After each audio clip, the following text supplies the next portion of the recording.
Hello guys, पहले तो channel पे तुम सभी लोगों का वेलकम है। और आज मैं एक्सप्लेन करने वाला हूँ रिक्रिएटर के एपिसोड नंबर 3 को। तो चलो वीडियो स्टार्ट कर देते हैं बिना टाइम बर्बाद करे। इस एपिसोड की स्टार्टिंग वहीं से होती है जहाँ से पिछला एपिसोड एंड हुआ था। यहाँ हम देखते हैं यूया ने सेल्सिया को बचा लिया है और अब वो माकीमा के अगेंस्ट में खड़ा हुआ है। यूया माकीमा से बोलता है, तो लड़की तुम मेरे से लड़ने को तैयार हो ना, क्योंकि माकीमा तो उससे देख के बहुत ज्यादा डर रही होती है। यूया को गुस्सा आ जाता है और वो बोलने लगता है, मुझे तुम्हारे जैसी रोने वाली लड़कियां बिल्कुल भी पसंद नहीं है। और वो जो लड़की मुझे परेशान कर रही थी जिसने की मिलिट्री यूनिफॉर्म पहना था, वो तुम्हारी फ्रेंड थी है ना।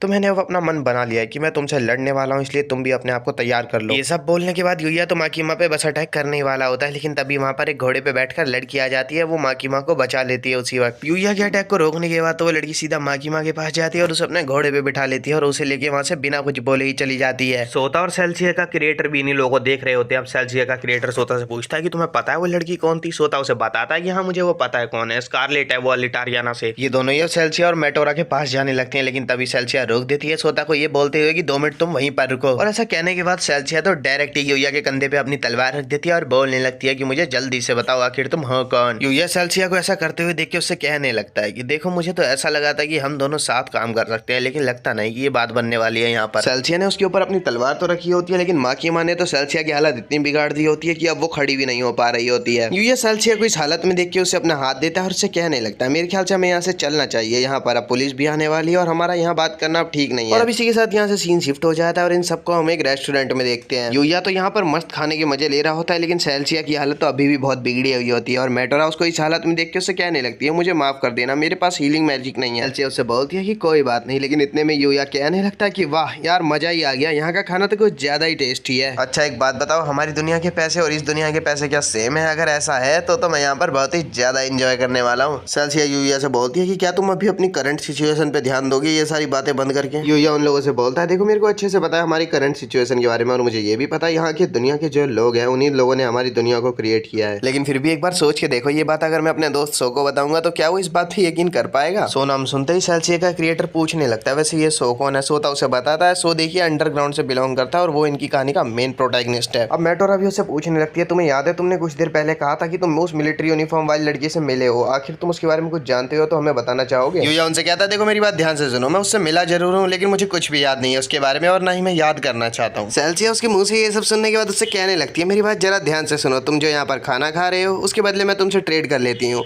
क्यों ना अगर तुम जो खाना खा रहे हो उसका बिल हम दे देंगे और तुम्हें हमें सारी जानकारी देनी है जो भी तुम उसके बारे में जानते हो। यूया भी अब बोलने लगता है, अच्छा तो ऐसी बात है, चलो ठीक है फिर मैं बताता हूँ। मैं जैसे ही इस दुनिया में आया था सबसे पहले मैं उसी लड़की से मिला था। वो देखने में तो एक बच्ची लगती है वो, लेकिन तुम सभी से ज्यादा होशियार है। वो लड़की तो मुझसे सही से बात कर रही थी, लेकिन जो उसके साथ बूढ़ा आदमी था उसने मुझे गुस्सा दिला दिया और तभी मैंने वहां पर लड़ाई चालू कर दी। सोता यूया से पूछने लगता है कि क्या कहा तुमने अभी बूढ़ा आदमी? तुम्हारी बातों से मुझे ऐसा लग रहा है ये जो बूढ़ा आदमी है ये हमारी दुनिया से बिलोंग करता है और ये भी एक हमारी तरह नॉर्मल पर्सन है। अब आगे यूया बताता है कि मुझे एक बात और बताई थी उस लड़की ने, उसने मेरे से कहा था कि ये जो दुनिया है ये भगवानों की दुनिया है और यहाँ पर शब्दों से कुछ भी हम क्रिएट कर सकते हैं। वैसे कुछ भी कहो, अगर उसकी ये बात सच है ना तो मेरे को मजा ही यहाँ पर आने वाला है। मैं यहाँ पर बस अपने क्रिएटर को फाइंड आउट करूंगा और अपनी दुनिया में अपने हिसाब से चेंजेस करूंगा। मेटोरा उसकी ये सारी बातें सुनने के बाद उससे पूछती है, अच्छा तो यानी तुम्हें अपने क्रिएटर में कुछ ज्यादा इंटरेस्ट है? सोता बोलता है, हाँ बिल्कुल मुझे इंटरेस्ट है, और इंटरेस्ट मुझे भला होगा भी क्यों नहीं। मैं भला इंसेक्ट्स की तरह पिंजरे में बंद होकर क्यों रहूं, मैं अपने हिसाब से अपनी दुनिया में चेंजेस कर सकता हूँ और अगर मेरा क्रिएटर चेंजेस नहीं करेगा तो मैं उसे फोर्स करूंगा चेंजेस करने के लिए।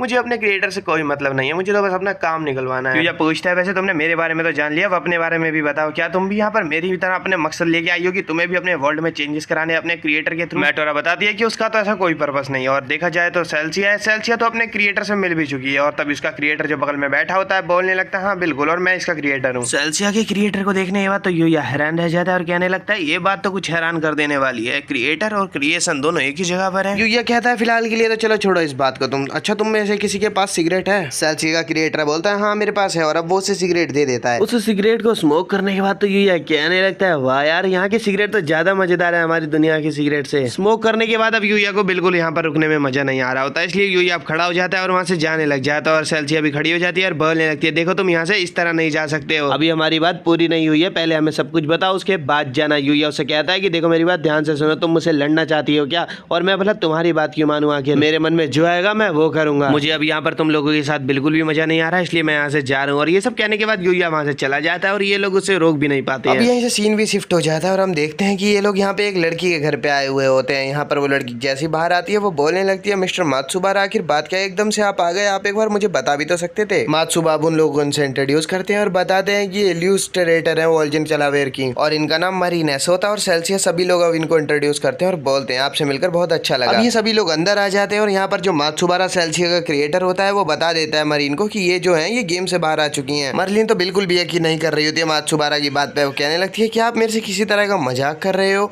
मात्सुबारा बोलता है देखो मेरे को पता है तुम्हें यकीन नहीं हो रहा है, क्योंकि मुझे भी पहले यकीन नहीं हो रहा था, लेकिन जब मैंने इनकी फाइट देखी तो मुझे नजर आ गया कि ये कोई मामूली जीव नहीं है। सेल्सियस उसके मुंह से जीव सुनते ही उससे कहने लगती है आखिर तुम किस तरह के वो शब्द इस्तेमाल कर रहे हो हमारे बारे में बताने के लिए। सेल्सियस का क्रिएटर बोलता है देखो मेरी बात सुनो तुम एक बार, मैं इसी तरह से बात करता हूँ सबसे, और तुम्हें तो मेरी बात का वैसे भी बुरा नहीं मानना चाहिए, आखिरकार मैं तुम्हारे पेरेंट्स जैसा ही हूँ। उसकी ये सारी बातें सुनने के बाद सेल्सियस भड़क जाती है और कहने लगती है देखो मैंने तुमसे कभी भी नहीं कहा कि तुम मेरे को जन्म दो, और इसके अलावा मुझे तो अब भी यकीन नहीं हो रहा है मेरी पूरी दुनिया तुम्हारी बस एक फैंटेसी की दुनिया है और तुम्हारी सोच से बनी हुई है, और इसके अलावा तुम्हें यह भी नहीं पता है कि मैं कैसे अपनी दुनिया में वापस जाऊंगी, तो तुम किस हिसाब से अपने आप को मेरा पेरेंट बता सकते हो। मात्सुबारा भी ये बोलने लगता है अच्छा ठीक है तुम चुप भी हो जाओ अब, लेकिन सेल्सियस चुप ही नहीं होती और कहने लगती है तुम्हारी वजह से मैंने इतनी ज्यादा मुश्किल जिंदगी जी है, क्योंकि तुमने मेरे को इतना कमजोर बनाया है। मात्सुबारा से भी अब और बर्दाश्त नहीं होता। वो कहने लगता है देखो मैंने तुम्हारे बारे में काफी कुछ सोच रखा है, और अगर तुम ऐसा सोच रही हो कि मैं तुम्हें इनविंसिबल बना दूं, मैं तुम्हें ऐसा नहीं बना सकता हूं। मेटोरा भी उनकी लड़ाई को बड़ी गौर से देख रही होती है, कहने लगती है और वो कि अरे ये दोनों बिल्कुल ही एकदम पेरेंट्स और बच्चों की तरह लड़ रहे हैं। मेटोरा की ये बात तो उन दोनों के कानों तक पहुंच जाती है और वो उसी को घूरने लग जाते हैं और बोलते हैं क्या कहा तुमने अभी। मरलिन अबू ने रोक थी और उनसे बोल दिया कि ये सब छोड़ो और मुझे ये बताओ कि आखिर तुम्हें मुझसे क्या काम है। मेटोरा उसे बता दिया मुझे एक एक्सपेरिमेंट करना था। तो फिर मरीन पूछती है किस तरह का एक्सपेरिमेंट। मेटोरा उसे कहती है कि मेरे को एक्सपेरिमेंट करना था और मुझे जानना था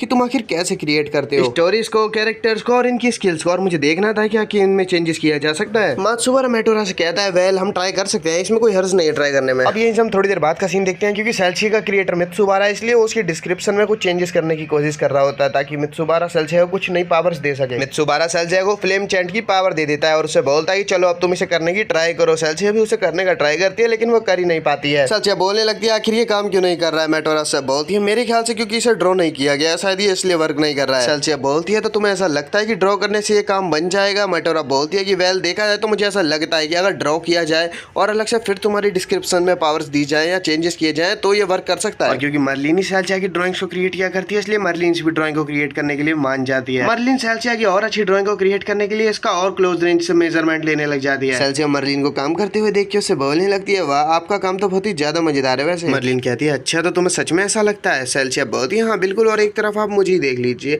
मेरी पूरी जिंदगी लड़ाई करते हुए बीती है। मरलिन बोलती है इन सब में भी हमारा ही फॉल्ट है, प्लीज तुम मुझे माफ कर दो। और अब इसी बीच मात्सुबारा वहां पे आ जाता है और कहने लगता है लो मेरा काम पूरा हो चुका है, अब तुम ड्राइंग्स को रेडी कर सकती हो। मरलिन भी अब ड्राइंग को रेडी करने लग जाती है और मरलिन को देख के तो सब लोग हैरान रह जाते हैं। मरलिन तो मिनटों में अपना काम खत्म कर देती है और जैसे ही उसने शुरू किया था वैसे ही वो ड्राइंग को बना के रेडी भी कर देती है। यही सब सीन भी चेंज हो जाता है और यहाँ पर अब शाम हो चुकी होती है। सोता यहाँ मेटोरा और सेल्सियस के लिए कॉफी लेके आता है और जब वो मेटोरा को कॉफी देता है तो मेटोरा बोलने लगती है तुम्हारा बहुत बहुत शुक्रिया। सोता सेल्सियस के पास भी कॉफी लेके जाता है और सेल्सियस कॉफी को देख के कहने लगती है तुम्हारा बहुत बहुत शुक्रिया इसे लाने के लिए, लेकिन ये है क्या चीज आखिर। मेटोरा उसे बताती है वेल ये कॉफी है और ये ट्रॉपिकल प्लांट्स के थ्रू बनाई जाती है और इसका टेस्ट काफी ज्यादा अच्छा है और तुम्हें इसे टेस्ट करना चाहिए। सेल्सियस कॉफी को टेस्ट करती है और सेल्सियस को कॉफी बहुत ज्यादा टेस्टी लगती है। सेल्सियस सोता से बोलती है कि वैसे इसका टेस्ट काफी ज्यादा अच्छा है। वैसे सोता मुझे एक बात बताओ तुम्हारी आखिर एज क्या है। सोता उसे बताता है वेल मेरी एज 17 ईयर्स है। सेल्सियस कहती है कि अच्छा तो तुम्हारी एज सिर्फ 17 ही साल है। वेल अगर तुम्हारी एज इतनी कम है तो सोता भी तुम्हारे पास काफी कुछ करने के लिए और तुम्हारे पास काफी समय भी है।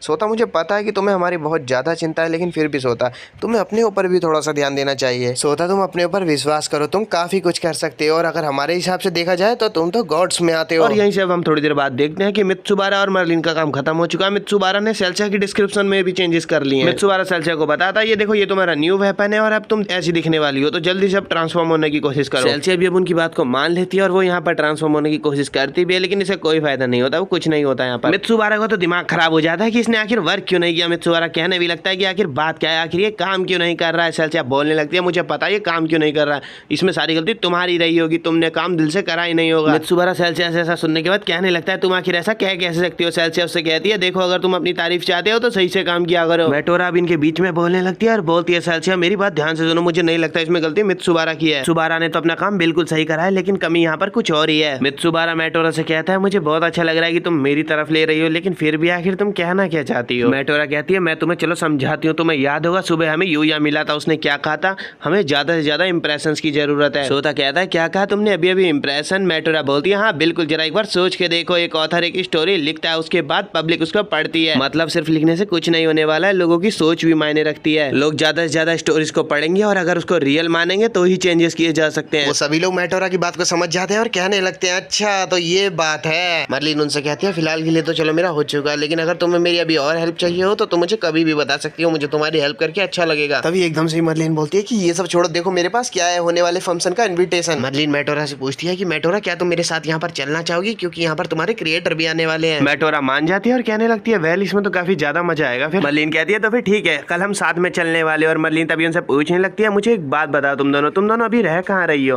वो बताती है नहीं हम तो अभी सोता के घर पर ही रह रहे हैं। मेटोरा कहती है लेकिन हमें बिल्कुल भी अच्छा नहीं लगता, क्योंकि सोता को हमारी वजह से काफी ज्यादा परेशान होना पड़ता है। मर्लिन बोलती है अगर ऐसी बात है तो प्लीज क्या तुम मेरे साथ रह सकती हो, क्योंकि मैं घर पे अकेली रहती हूँ और मेरा मन बिल्कुल भी नहीं लगता है, तो प्लीज मेरे साथ रह लो तुम दोनों। और इसके अलावा मुझे तुम्हारे और तुम्हारी दुनिया के बारे में और भी जानना है, तो प्लीज मान जाओ ना मेरी बात। सेल्सिया और मेटोरा पहले तो इस बारे में थोड़ा सोचते हैं, लेकिन फिर उसके साथ रहने के लिए मान जाते हैं। और यहीं से अब हम थोड़ी देर बाद देखते हैं कि मर्लिन के साथ मेटोरा और सेल्सिया दोनों ही जाने लग जाते हैं और वो सोटा से बोलते हैं कि गुड बाय सोता। सेल्सिया सोता से कहती है देखो मुझे नहीं पता मुझे गुड बाय कहना चाहिए या नहीं कहना चाहिए, क्योंकि मुझे लगता है कि हम दोबारा जरूर मिलेंगे। मेटोरा बोलती है कि हाँ इस बात से तो मैं भी सहमत हूँ और मुझे भी ऐसा लगता है कि हम दोबारा जरूर मिलेंगे सोता। जाने से पहले सेल्सिया सोता से हाथ मिलाती है और बोलती है तुम्हारा बहुत बहुत शुक्रिया सोता और हमें तुम पे विश्वास है। यहीं से अब हम देखते हैं कि सोता घर पे आ चुका होता है और वो सेल्सिया और मेटोरा को याद करते हुए सोच रहा होता है कि अगर हमारी किस्मत में होगा तो हम दोबारा जरूर मिलेंगे। और अब एपिसोड की एंडिंग में हम उसी व्हाइट हेयर वाली लड़की को देखते हैं जो कि किसी से बोल रही होती है कि शायद सुना मैं सोता मिज़ू जीनो से मिली हूँ, लेकिन फिर भी वो इस दुनिया का हिस्सा है जिसने कि तुम्हें गायब कर दिया, लेकिन फिर भी मैंने ये कभी नहीं सोचा था कि हमारी डेस्टिनी में उससे मिलना दोबारा लिखा हुआ होगा। गाइस फिलहाल के लिए तो ये एपिसोड यहीं पर खत्म हो चुका है और हमारी डेस्टिनी में भी दोबारा मिलना लिखा हुआ है। चैनल को याद से लाइक और सब्सक्राइब कर देना, क्योंकि अगला एपिसोड में याद से जल्दी लेके आ जाऊँगा। अच्छा फिर बाय।